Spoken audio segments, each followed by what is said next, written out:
brought you by Silver Pumps and Motors. Top quality और consistent performance के लिए सिर्फ सिल्वर पंप्स नाम याद रखना। రైతులకు తెలంగాణ ప్రభుత్వం గుడ్ న్యూస్ చెప్పింది. పంట పెట్టుబడి సాయం రైతు భరోసా నిధులను విడుదల చేసింది. దీనిపై రైతులు హర్షం వ్యక్తం చేస్తుంటే విపక్షాలు మాత్రం తప్పుపడుతున్నాయి. ప్రభుత్వం అంకెల గారడి చేస్తోందని ఆరోపిస్తున్నాయి. రైతు భరోసా నిధులు విడతల వారీగా విడుదల చేస్తున్న ప్రభుత్వం తాజాగా 2 ఎకరాల వరకు భూమి ఉన్న రైతులకు నిధులు రిలీజ్ చేసింది. మొత్తం 8,65,999 లబ్ధిదారులకు 11.79 లక్షల ఎకరాలకు గాను 707.54 కోట్లు విడుదల చేస్తూ ఉత్తర్వులు జారీ చేసింది. అలాగే ఈ నెల 5వ తారీఖున ఎకరంలోపు ఉన్న వారికి 557.54 కోట్లను రిలీజ్ చేసింది. దీంతో 17,03,419 మంది రైతులు లబ్ధి పొందారు. గత నెల 27న 577 పైలట్ గ్రామాలకు 568.99 కోట్లను విడుదల చేసింది ప్రభుత్వం. మొత్తం మీద ఇప్పటి వరకు 30.11 లక్షల లబ్ధిదారులకు 1834.09 కోట్ల రూపాయలు రైతుల ఖాతాలో రైతు భరోసా నిధులు జమయ్యాయి. రైతు భరోసా నిధులు విడుదల కావడంతో రైతులు హర్షం వ్యక్తం చేస్తున్నారు. వచ్చే సీజన్ కు సంబంధించిన నిధులను ప్రభుత్వం రైతుల ఖాతాల్లో జమ చేస్తోంది. కొడంగల్ రైతు దీక్షలు పాల్గొన్న బీఆర్ఎస్ వర్కింగ్ ప్రెసిడెంట్ మాజీ మంత్రి కేటీఆర్ ప్రభుత్వంపై నిప్పులు చెరిగారు.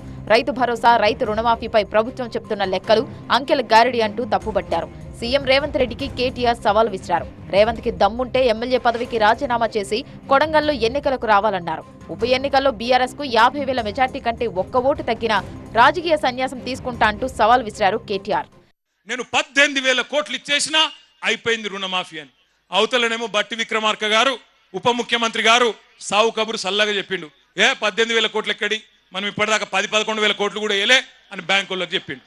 యాడ 49,000 కోట్లు, యాడ 11,000 కోట్లు, చారాన కూడా కాలే. నేను చెప్పేది కరెక్ట్ అయితే గట్టిగా సపోర్ట్లు కొట్టండి.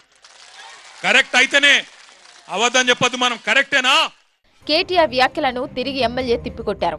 ఎక్కడ ఏ క్షణం జైలుకు పోతాననే భయంతో కేటీఆర్ తప్పుడు వ్యాఖ్యలు చేస్తున్నారంటూ మండిపడ్డారు.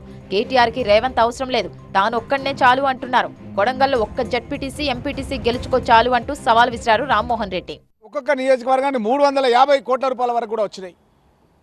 నా కాన్స్టిట్యున్సీకి 310 కోట్ల రూపాయలు వచ్చినాయి. పరిగికి, కొడంగల్కు దగ్గర 330 కోట్ల రూపాయలు వచ్చినాయి. మరి వీళ్ళ గవర్నమెంట్లో ఎంత ఇచ్చిరనా అని చెప్పాలి కదా.